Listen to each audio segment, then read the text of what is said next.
We are not expecting a food shortage here at home. So talk about food shortages. Sometimes that means more thoughtful moderation. It seems to me that it's about free speech of straight white men. And so let them have it.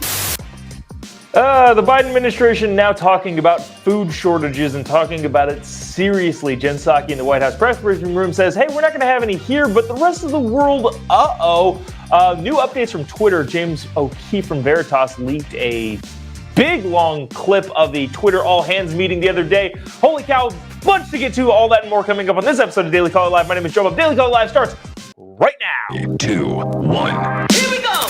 Might be the only brown guy on earth named Jobob. That is actually her name, Jobob. Live from the dingy bunker, completely cut off from the outside world, except for you fine folks. My name is Jobob. This is Daily Caller Live. Thanks for joining us on today. It is April 27th, the year of our Lord 2022. New you in 22. I want to get to a couple really interesting things right off the bat here. There was a big, cut off the song there. Sorry to do that. Twitter had a big all hands meeting 2 days ago, in which it was recorded, and James O'Keefe of Project Veritas, a good friend of the show, says, well, not a friend of the show. I met James a couple times. Good guy. Leaked it on the internet, and it is being circulated around, and some of it's kind of interesting.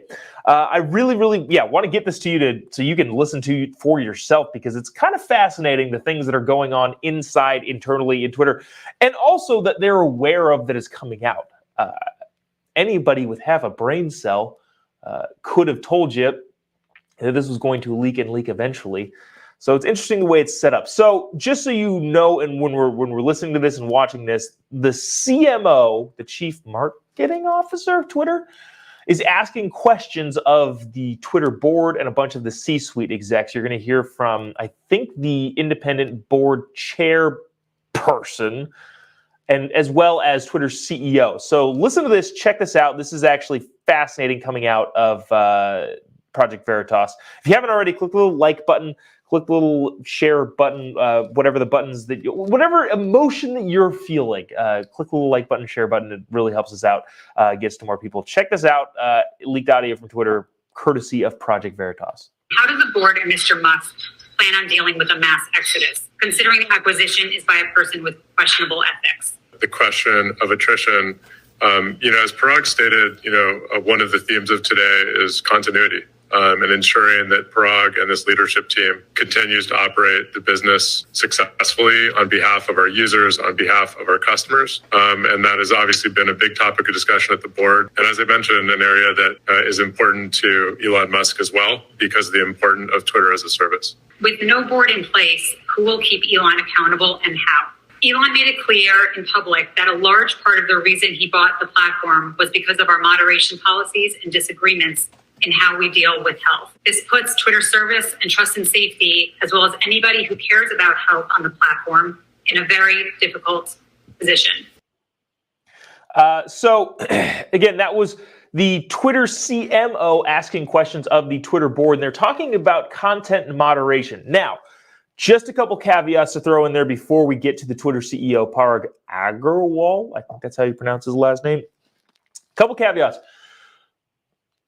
Twitter is not going to turn into the Wild West of anything goes at any point and you can say anything. Obviously, there are things they want to keep off of the platform, and they will do that. So in that context, look at it in terms of when they say moderation, that doesn't always mean censoring different ideas depending on whether or not they agree with those ideas. Now, that's happening in Twitter, and there's a lot of people saying a lot of different things about what that actually looks like and what that actually means. But there has to be some sense of moderation on Twitter, and that's not what we're arguing against. Brian Stelter on CNN yesterday, we played the clip yesterday, was saying, well, if anything goes, are you going to want to go? If you go to a party and anything goes, are you going to want to go to that party? Nobody's making that argument, Mr. Stelter. Literally nobody. So Keep that in mind when you're listening to the CEO of Twitter, again, in a leaked audio provided by James O'Keefe of Project Veritas. Check this out. Twitter service, the role of our policies, and the capabilities we've built around content moderation are fundamental to keeping Twitter safe and growing. I believe that there is a lot of work we have to do to continue making that better. Sometimes that means more thoughtful moderation. Sometimes that means making things simpler. Sometimes that means changing product incentives to be able to solve problems through products sometimes instead of policies. During the last all hands, you said that you trust Elon Musk. The correct quote was, "We trust him." So who is we? And talking to Elon, what made you trust him? And based on the conversation I had with him when we were excited to have him join our board, that was because as a major shareholder and an opinionated user, we wanted that voice in our boardroom so that we could learn. Is there an updated understanding on what free speech means? The question behind the question here, which is where might Twitter's product go as a private company in the future once this deal closes? To best gain perspective on this, as I said earlier, we'll find ways to bring Elon for a Q&A with all of you to understand better what his vision for the future of Twitter might look like. So here's the interesting thing that is happening on Twitter as of right now. A bunch of your more conservative talking heads, off the top of my head, Jack Posobiec has been very open talking about this. Myself has gained a bigger following. I'm not huge on Twitter, but I've gotten a bunch more followers today. James Lindsay is one of them. Said he reached 300,000 people. Libs of TikTok is now over 1 million people. A bunch of your more conservative people are getting some big traction on the platform. Now, there's a couple reasons for that Posobiec has been explaining and a bunch of other people have been explaining, is that, first of all, a bunch of conservatives are flooding back to the platform. That's the biggest and obvious answer. But the second thing that I think is the most interesting, James Lindsay put it pretty well. If you're not familiar with James Lindsay, go check him out. But James Lindsay put it pretty well when he said something along the lines of that this is the digital paper shredding of a hostile takeover, meaning that given the fact that Twitter has actually been hiding and censoring ideas and thoughts that they don't like, and that's been proven time and time again, given the fact that that's happening, what they're doing now is scrubbing all of that and letting the algorithm flow in a much more free and open way. Obviously, Elon Musk hasn't taken control of Twitter yet. The announcement has been made. The deal is hopefully going to close sooner than later. There's an interesting stuff a part of that deal, but we'll leave that to the side as of right now. But it's going to be a couple weeks before Elon actually takes the reins of Twitter and gets to implement what he wants.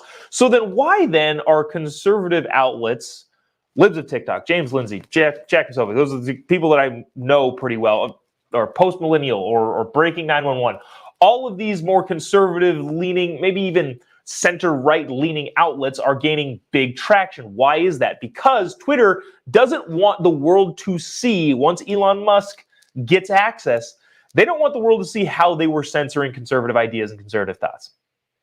That's why that's happening. Jack Dorsey, the founder of Twitter, or the guy who started it and is still on the Twitter board, did an interview that I thought was kind of interesting. He said, "I love Twitter. Twitter is the closest thing we have to a global consciousness. The idea and service is all that matters to me. I will do whatever it takes to protect both. Twitter has been a company, yada, yada, yada, yada, loves Twitter, loves Twitter, loves Twitter. In principle," this is Jack Dorsey again, the CEO, or the former CEO, founder of Twitter, guy who invented the thing, says, "In principle, I don't believe anyone should own or run Twitter. I want it to be a public good at a protocol level, not a company. Solving for the problem of it being a company, however, Elon is the singular solution that I trust. I trust his mission to extend the light of consciousness. Elon's goal of creating a platform that is maximally trusted and broadly inclusive is the right one." That's what Jack Dorsey, founder of Twitter, said about Elon Musk. Interesting caveat to throw in here that I think is fascinating. Jack Dorsey, if this deal is to close, is set to make $978 million. So there's that. I don't think I would be trash talking anybody, even if I vehemently disagreed with him, if the payout, once this all was said and done, was $900 million. $1 billion. So that's that. I wanted to get to this. This is kind of some interesting statistics about Twitter as a whole and of itself. And I'm curious in the comment section what you think. If this is shocking to you at all. I actually am curious. Political donations made by the Twitter employees and the Twitter company. You're not going to believe this. Hold on to your seats.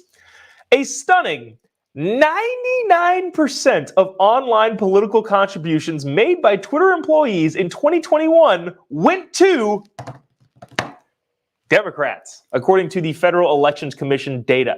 Twitter workers made 561 contributions through ActBlue, the Democratic Party-linked payment processor, and just 8 through her Republican counterpart, WinRed. So when it comes to political donations, again, this is probably comes at a major shock to all of you. The Twitter employees donated 99% of all political donations made by Twitter employees in the company, not in the company, but Twitter employees, to Democrats.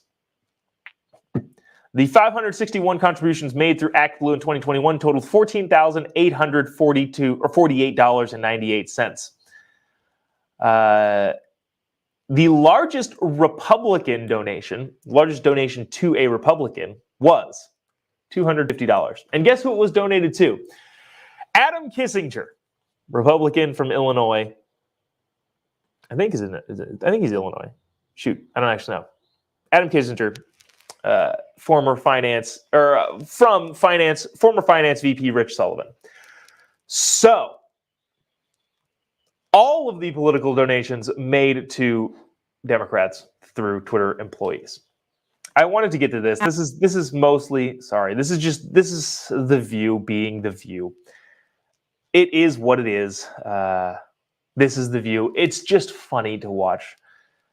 We're going to watch this and really probably not have any commentary after that because it's just funny and it's just for entertainment. Check this out. In fact, on Twitter, it is predominantly straight white men. So when Elon Musk says, wow, this is about free speech, it seems to me that it's about free speech of straight white men. And so let them have it. Let them just go at it. I enjoy the block button on Twitter. I think it has a real outsized influence in our world because politicians and celebrities are on.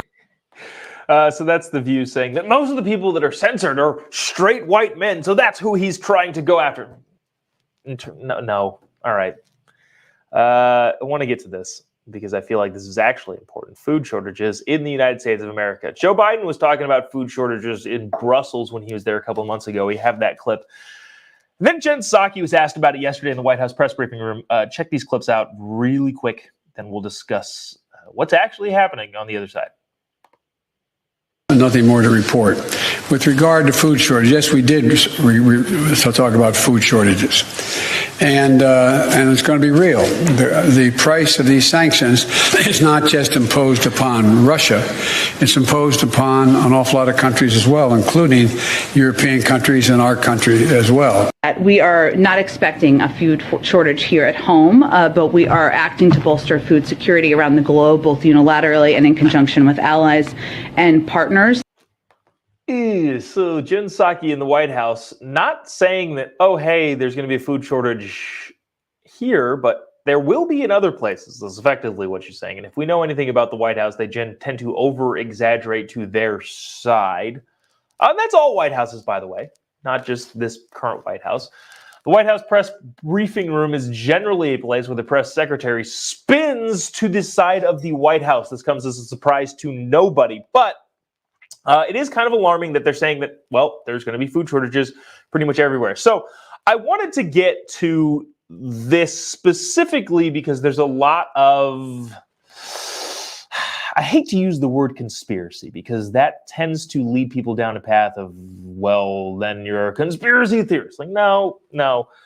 But But to kind of dispel some of the, well, let me lay it out this way. There's been a lot of really interesting things happening with food. Maybe coincidental, maybe an overarching plot to have a food shortage. There was an article, I think in the Desert Sun, or one of those smaller newspapers that I read, where a guy was making the point of, hey, this is really weird that food storage facilities have been catching fire the last couple weeks, not only in the United States, but also in other places. Thailand, I think, had a food storage fire. There was one in Phoenix, Arizona, Maricopa County, might have been Maricopa, that had a 50,000 pound food storage fire, burned 50,000 pounds of food. Now, I'm always skeptical of those types of theories. We'll see, maybe. I know there's people that are covering it a lot more in depth, but you probably won't see that here. I'm actually curious about the actual implications of what's going on around the world and globally. Again, not to diminish any of those thoughts and ideas, and if it comes to fruition and becomes like, holy cow, wait a minute, there is a group that is burning down food storages, we will definitely bring that to here. But just want to throw that out there. I'm a little skeptical as of right now. That doesn't mean I can't be convinced. But I wanted to get to this. So do you all remember Goya Foods? 2020, I believe, the CEO of Goya caught a bunch of flack from being a President Trump supporter, which is a weird thing to catch flack for. But remember, the left tried to cancel Goya Foods. The president and the CEO of Goya was on Fox News talking about the food shortage. So I just want to set that up right there as it is. We've got a conservative CEO of a food company talking on Fox News.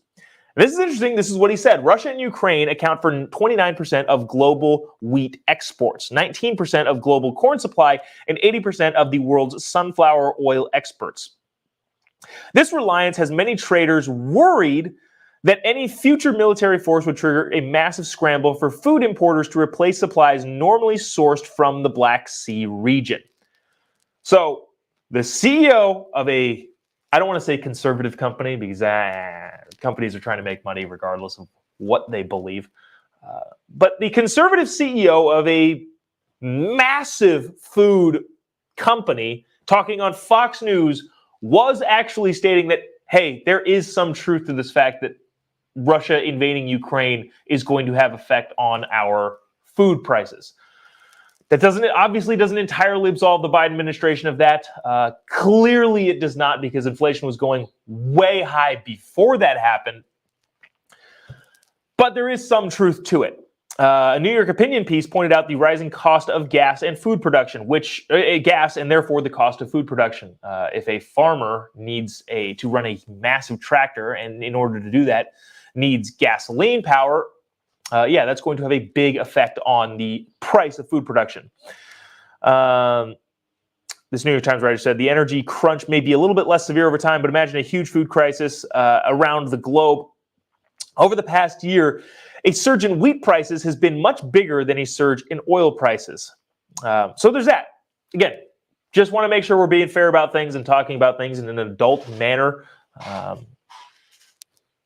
Does the price of gas, which has a lot to do with the Biden administration, have an effect on food prices? Yes, it does. And that will contribute to the global food shortage. But there is some truth. That's a main overarching thing here. There is some truth to the Russia invasion of Ukraine in shortening food supplies and boosting prices. But that is what it is. I'll leave it there. Speaking of Russia, Ukraine, just wanted to give some quick updates here, what's going on. Because I know we've been doing that for a long time, just kind of giving an update of what's happening in Ukraine. I think 2 weeks ago, cameras got into Mariupol, city in Ukraine, and it was wrecked. And then I think changed the course of the conversation that the Americans were having, that we were having around aid for Ukraine. It's a weird dynamic there. Obviously, there's a bunch of people still, myself included, who think no troops on the ground, that sort of stuff. But then that same contingent is saying, yeah, we should send some military help and get the rest of the world to send military help to Ukraine. Whether or not that's a good idea, I'm not going to get into that because I'm not a military expert. Just bringing you some numbers here. British Defense Secretary George Wallace said Monday about 15,000 Russian troops have been killed since Russia invaded Ukraine in February. 15,000 Russian troops. And remember, those are Russian troops who probably didn't want to be there in the first place and don't know what they're doing there to begin with. 15,000 troops have been killed since Russia invaded in Ukraine, adding a mounting evidence of the Russian death toll. NATO estimated last month 7,000 to 15,000 Russian troops died in the invasion, and Ukraine said Monday that 21,900 Russian troops have been killed this far, all outpacing the 1,300 dead Russians reported in May 25th, which was their last casualty update. So NATO is predicting between 7,000 and 15,000 dead Russians. Ukraine is saying about 22,000 Russian troops have been killed, and Russia is saying that 1,300 dead Russians, which was their last report. Casualty update was May 25th. The Russian death toll likely outpaces that of the Russian death toll likely outpaces that of Ukrainian military personnel. Ukrainian President Volodymyr Zelensky told CNN that about 2,500 to 3,000 soldiers have been killed. Likely a more reliable figure is about 14,000 Russian troops. Yeah, crazy. There's also some reporting that about 20,000 civilians in Mariupol have been killed just in that one city, which is astonishing and insane to think about. So that's that. Nothing really developing on the policy front, which is, I think, the main thing we were trying to hit on and focus on continually, is making sure that, well, there's a bunch of people covering all of the destruction and all that sort of stuff. We want to make sure we get to the policy stuff. No real huge changes there as of right now. Let's see. That's going to do it for us today. There's a couple interesting stories that I'm excited to bring to you tomorrow about various things, Hunter Biden included. How Twitter, I want to stop talking about Twitter, but there's so many things that keep happening on that front that it's hard to avoid. But nevertheless, we will see you tomorrow with any and all of the news of the day, anything that breaks over the next couple of hours. We'll bring it to you as soon as we can, obviously. If you haven't already, give me a follow on any of your social media platforms. Just type in Jobob. Instagram is the best place to get at me. Any stories that are coming your way or you see, make sure to follow me anywhere you get social media. Anythings. I get a bunch of questions all the time about where do you get the hilarious shirts. Today I'm wearing my Corruptifornia t-shirt. I got my Joe Biden what shirt, as well as all of the other shirts that are available. I just wanted to bring this up really quick. You can get any of these on any of my social media platforms. Just type in Jobob, Facebook, Twitter, Instagram. You can buy them in all of those Instagram shops there. The gas price is higher than Hunter Biden. Capitalism rocks. Yeah, all of these you can get at the stores in my Instagram shop, social media stops. And that's just for the people who keep asking and I keep responding to messages. Thank you for doing so, purchasing those. Those are funny shirts that you get high fives for wearing around town. I'm going to stop rambling. That's going to do it for us today. Thanks so much for tuning in. We will see you tomorrow. God bless America.